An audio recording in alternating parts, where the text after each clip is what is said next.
नमस्कार विद्यार्थियों।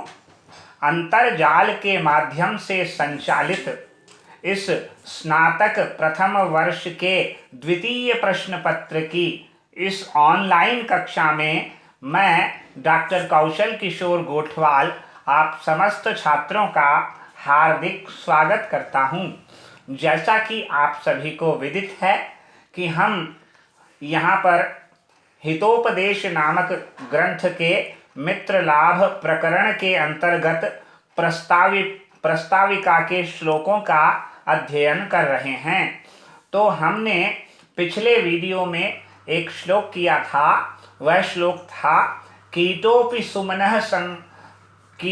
सुमनः संगाद आरोहति सताम शिरः अश्मापि याति देवत्वं महद्भिः सुप्रतिष्ठितः। ये श्लोक हमने किया था। कीटोपि सुमनः संगाद आरोहति सताम शिरः अश्मापि याति देवत्वं महद्भिः सुप्रतिष्ठितः। अर्थात फूलों के साथ सत्पुरुषों के मस्तक पर चढ़ जाता है, यानी कीड़ा भी फूलों के साथ सत्पुरुषों के सिर पर चढ़ जाता है। वैसे ही महापुरुषों के द्वारा स्थापित पत्थर भी देवता के समान पूजा जाता है। तो यहाँ पर कुछ शब्द इंपॉर्टेंट थे, महत्वपूर्ण।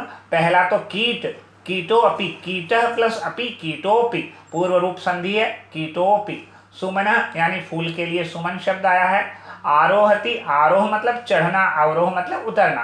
तो आरोहति आ उपसर्ग है, रूह धातु है, लट लकार प्रथम पुरुष एक वचन है। अश्मा पत्थर के लिए अश्मा आया है। अश्मा प्लस अपि अश्मापि। याति या धातु लट लकार प्रथम पुरुष एक वचन। और महद्भिः महत शब्द में तृतीया बहुवचन। सुप्रतिष्ठितः,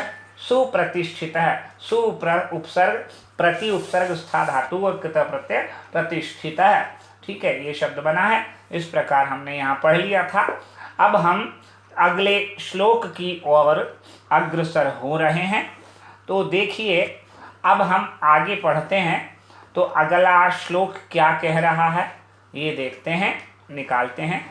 चलिए, यदोदय गिरेर द्रव्यम सन्निकर्षेण दीप्यते तथा तत् सन्निधानेन हीनवर्णोऽपि दीप्यते। वापस से देखेंगे पुनः। यदोदय गिरेर द्रव्यम सन्निकर्षेण दीप्यते तथा तत् सन्निधानेन हीनवर्णोऽपि दीप्यते। तात्पर्य क्या हुआ? जिस प्रकार उदयाचल पर्वत की वस्तुएं, उदयाचल पर्वत कैसा पर्वत होता है? जहाँ पर सूर्य का उदय होता है, जहाँ से वह उदयाचल पर्वत है। जिस प्रकार उदयाचल पर्वत की वस्तुएं, सभी औषधियाँ सूर्य के संपर्क से चमक उठती हैं, क्योंकि उदयाचल पर्वत सूर्योदय होने पर उदयाचल पर्वत की जितनी भी वस्तुएं हैं, औषधियाँ हैं, वे सभी सूर्य के संपर्क में आने से सब चमक जाती है। उसी प्रकार सज्जनों के संपर्क से जो निम्न कोटि के नीच वर्ण वाले जो पुरुष होते हैं, वह भी संसर्ग से नीच वर्ण भी शोभित हो जाता है, वे भी शोभा को प्राप्त हो जाता है यदि उनकी संगति सत्पुरुषों से हुई है। तात्पर्य क्या हुआ? तात्पर्य यह हुआ यदोदय गिरेर द्रव्यम सन्निकर्षेण दीप्यते तथा तत्सन्निधानेन हीनवर्णोऽपि दीप्यते। अर्थात जिस प्रकार उदयाचल पर्वत की समस्त औषधियाँ सूर्य के प्रकाश के संपर्क में आने से चमक उठती हैं, दीप्यते, उसी प्रकार सज्जनों के संसर्ग के द्वारा नीच वर्ण वाले व्यक्ति भी शोभित हो जाते हैं। ये श्लोक का मूल मंतव्य है। यहाँ पर कुछ शब्द हम देखेंगे। पहला है कि यहाँ यदोदय गिरेह, यत प्लस उदोदय, यदोदय गिरेर, उदय गिरेह, यत प्लस उदय गिरेर। ठीक है, तो तो यहाँ यद उदोदय गिरेर द्रव्यम सन्निकर्षेण संपर्केण सम उपसर्ग सन्निकर्षेण सम उपसर्ग नि उपसर्ग कृष धातु और निकर्षेण सन्निकर्षेण सन और नि उपसर्ग है, सम और नि उपसर्ग है, कृष धातु है, तृतीय विभक्ति एक वचन सन्निकर्षेण। और दीप्यते, ये दीप्यते में दीप धातु है चमकने के लिए, दीप्यते दीप्येते दीप्यन्ते। तो दीप धातु आत्मनेपदी है, लट लकार प्रथम पुरुष एक वचन का रूप है। तथा उसी प्रकार तत् सन्निधानेन, वही है सम प्लस नी प्लस धा प्लस ल्युट सन्निधान, और तृतीया एक वचन में सन्निधानेन। हीन वर्णोऽपि, हीनः वर्ण यस्य स हीन वर्ण अपि सह हीन वर्ण दीप्यते, पहले आ ही चुका है।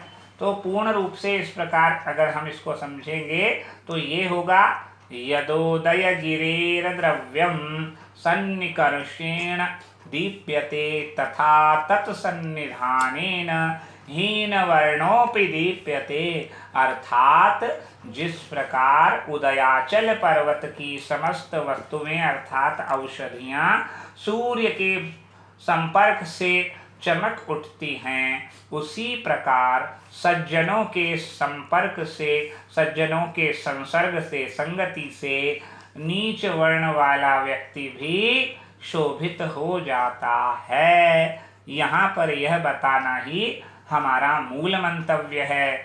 अब अगर हम इसको संस्कृत में समझेंगे तो कैसे होगा? यथा येन प्रकारेण उदयगिरेः उदयाचलस्य द्रव्यं वस्तु सन्निकर्षेण सूर्य सामीप्येन, सन्निकर्षेण मतलब सूर्य से सामीप्येन। फिर उसके पश्चात यहाँ पर आता है दीप्यते, दीप्यते बराबर प्रकाशते। तथा तेनैव प्रकारेण सत्सन्निधानेन सताम संगत्याः हीनवर्णः नीचोपि दीप्यते अर्थात शोभते। तात्पर्य क्या हुआ? सन्निधानेन सताम सन्निधानम तत्पुरुष तेन दीप्यते, दीप प्लस लट बराबर दीप्यते। इसके पश्चात आता है हीनवर्णः, हीनः वर्णः हीनः वर्णः निम्न जातयः निम्न वृत्तिकः। अब यहाँ पर हम अगला श्लोक पढ़ेंगे। ये श्लोक यहीं पर पूर्ण हो जाता है। अगला श्लोक देखिए, गुणाः गुणज्ञेषु गुणाः भवन्ति ते निर्गुणं प्राप्य भवन्ति दोषाः आस्वाद्यतोयाः प्रभवन्ति नद्यः समुद्रमासाद्य भवन्त्यपेयाः। देखिए महत्वपूर्ण श्लोक है। इसमें भी संगति का प्रभाव के विषय में, संगति के प्रभाव के विषय में इस श्लोक में बताया गया है। क्या बताया गया है? गुणाः गुणज्ञेषु गुणाः भवन्ति, गुणाः गुणज्ञेषु गुणाः भवन्ति। दूसरा है ते निर्गुणं प्राप्य भवन्ति दोषाः। फिर आगे तीसरी पंक्ति में है आस्वाद्यतोयाः प्रभवन्ति नद्यः समुद्रम आसाद्य भवन्त्यपेयाः। तात्पर्य क्या हुआ? गुण गुणियों में गुण रूप में गुणियों में गुण रूप में होते हैं, किंतु वे ही गुण यदि निर्गुणी के पास पहुंचकर दोष हो जाते हैं। देखिए गुण कहाँ पर सुशोभित होते हैं? यहाँ पर लिखा गुणाः गुणज्ञेषु गुणाः भवन्ति, यानी तात्पर्य क्या हुआ? गुण जो होते हैं, श्रेष्ठ गुण दया दाक्षिण्य आदि जो गुण होते हैं, वो गुणी लोगों में, गुणज्ञ है गुणज्ञेषु यानी गुणियों में ही, गुणवान पुरुषों में ही जो गुण होते हैं दया दाक्षिण्य आदि गुण, वो गुणवान पुरुषों में ही गुण रूप में रहते हैं, यानी श्रेष्ठ पुरुषों में ही वे गुण रहते हैं। परंतु वे ही गुण यदि दोष से युक्त यानी गुण से रहित व्यक्ति के पास यदि वो गुण चले जाते हैं तो वे वहां पहुंचकर दोष बन जाते हैं। वे सभी गुण दोष में परिवर्तित हो जाते हैं। यदि वे गुण रहित व्यक्ति के पास चले जाएं तो वे सभी गुण दोष में परिवर्तित हो जाते हैं। उदाहरण से समझाया गया है, जिस प्रकार नदियां जो होती है मीठे जल वाली निकलती हैं, जब वो समुद्र में गिरने से पहले नदियों का जो उद्गम स्थल होता है वो पर्वत से उनका उद्गम स्थल होता है, तो वे नदियां मीठे जल वाली निकलती हैं, पर वे समुद्रम आसाद्य, किंतु समुद्र में पहुंचकर अपेय हो जाती है। अपेय अर्थात पीने योग्य नहीं रहता है, उनका जल पीने योग्य नहीं रहता है। ये बताना इस श्लोक का मंतव्य है। तात्पर्य क्या है? आस्वाद्य तोया प्रभवंती नद्य है। मूल रूप से तो नदियां आस्वाद्य तोया पीने योग्य जल वाली होती है। आस्वाद्य तोया, तोय मतलब जल, पीने योग्य जल वाली भवंती होती है नद्या, किंतु समुद्रम आसाद्य, किंतु समुद्र में पहुंचकर भवंती हो जाती हैं अपेया, पीने योग्य नहीं रहती है। क्यों नहीं रहती है? क्योंकि उन्होंने पहले ही कहा गुण यदि गुणवान पुरुष के पास जाते हैं तो वो गुण ही रहते हैं, किंतु वे ही गुण दया दाक्षिण्य आदि यदि ऐसे व्यक्ति के गुण रहित व्यक्ति के पास पहुंच जाए तो वे गुण दोषों में परिवर्तित हो जाते हैं। उदाहरण दिया है कि किस प्रकार नदियां मीठे जल वाली होती हैं, जब वे प्रवाहित होती हैं, कहाँ से? पर्वत से नीचे की ओर प्रवाहित जब नदियां होती है तो मीठे जल वाली होती हैं, पर वे समुद्र में पहुंचकर अपेय अर्थात उन नदियों का जल पीने योग्य नहीं रहता है। ये बताना ही इस श्लोक का मूल मंतव्य है। अभी देखिए यहाँ पर कुछ शब्दों की ओर हम ध्यान देंगे। सबसे पहले तो आता है गुणाः गुणज्ञेषु। तो गुणज्ञेषु का मतलब है गुणम जानाति इति गुणज्ञः, तेषु सप्तमी विभक्ति गुणज्ञेषु। ठीक है। भवंती में जो सीधा सीधा है भू धातु परस्मैपदी लट लकार प्रथम पुरुष बहुवचन बनता भवति भवतः भवंती। तो भवंती भू धातु परस्मैपदी लट लकार प्रथम पुरुष बहुवचन। ते निर्गुणम प्राप्य जो बना निर्गुणम गुण रहित में प्राप्त करके यानी प्राप्त करके। तो प्र उपसर्ग है, आप धातु है और ल्यप प्रत्यय प्राप्य। प्र उपसर्ग आप धातु एवं ल्यप प्रत्यय प्राप्य। फिर भवंती दोषाः। ठीक है, भवंती तो पहले आ गया। आस्वाद्य तोयाः ये शब्द है। आस्वाद्य तोयाः का मतलब है आस्वाद्य है, आ उपसर्ग स्वर्ग धातु और यत प्रत्यय आस्वाद्य है। आस्वाद्य, ठीक है। आस्वाद्य तोयाः, तोया यानी आस्वाद्य योग्य। प्रभवंती प्र उपसर्ग भू धातु वही प्रभवंती, प्र उपसर्ग जुड़ गया बस। प्र प्लस भू प्लस लट प्रथम पुरुष बहुवचन। नद्य नदी नद्यौ नद्यः। नदी शब्द प्रथमा विभक्ति बहुवचन नद्यः। समुद्रम आसाद्य, समुद्रम सागरम।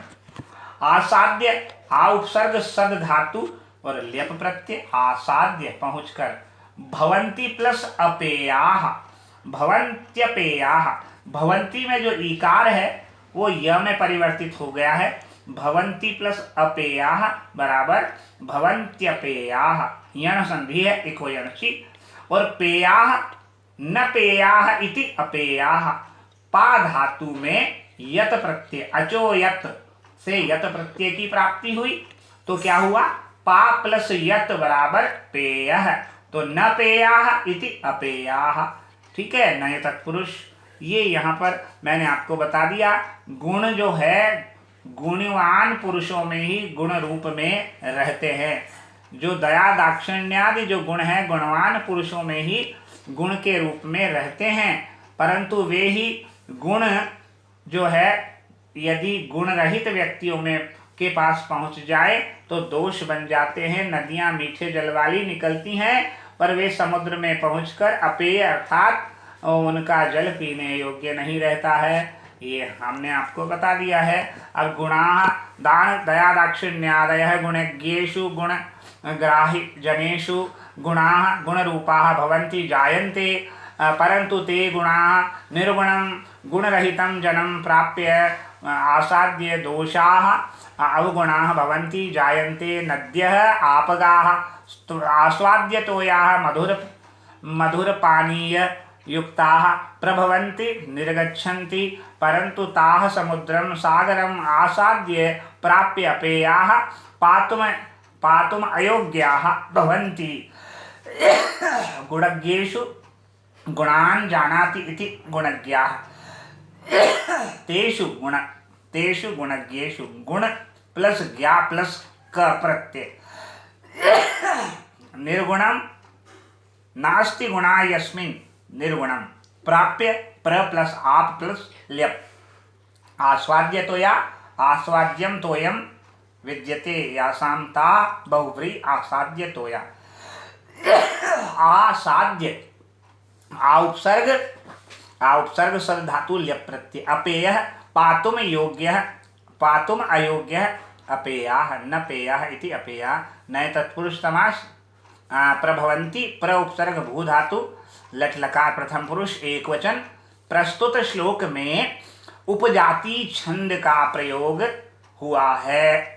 उपजाति छंद जहाँ पर इंद्र वज्रा और उपेंद्र वज्रा के संयोग से जो छंद निर्मित होता है उसे उपजाति छंद कहते हैं। आगे देखिए, थोड़ा सा गद्य है 2 लाइन का, उसे पूर्ण करते हैं। उसके पश्चात ये प्रस्ताविका समाप्त हो रही है। देखिए, अब थोड़ा सा गद्य है, उसको पढ़ लेते हैं। तद एतेषाम् अस्मत्पुत्राणां नीतिशास्त्रोपदेशाय भवन्तः प्रमाणम् इत्युक्त्वा तस्य विष्णुशर्मणो बहुमान पुरस्सरं पुत्रान् समर्पितवान्। तात्पर्य क्या हुआ, वापस से देखिए। तद एतेषाम् अस्मत्पुत्राणां नीतिशास्त्रोपदेशाय भवन्तः प्रमाणम् इत्युक्त्वा तस्य विष्णुशर्मणो बहुमान पुरस्सरं पुत्रान् समर्पितवान्। अर्थात इसलिए मेरे इन पुत्रों को आप ही नीति शास्त्र का उपदेश प्रदान करें, यह कहकर राजा ने उस विष्णु शर्मा नाम के विद्वान को आदर पूर्वक अपने पुत्र सौंप दिए। इस प्रकार यहाँ पर हमारा इति प्रस्ताविका, इसी प्रकार हमारी प्रस्ताविका समाप्त हो जाती है। अगले श्लोक में, अगले वीडियो में हम अपना मित्र लाभ प्रकरण प्रारंभ करेंगे। ये प्रस्तावना के कुछ श्लोक थे जिनको हमने पूर्ण कर लिया है। अगले वीडियो में आपसे फिर भेंट होगी। तब तक के लिए यहीं विराम देते हैं। नमस्कार, धन्यवाद।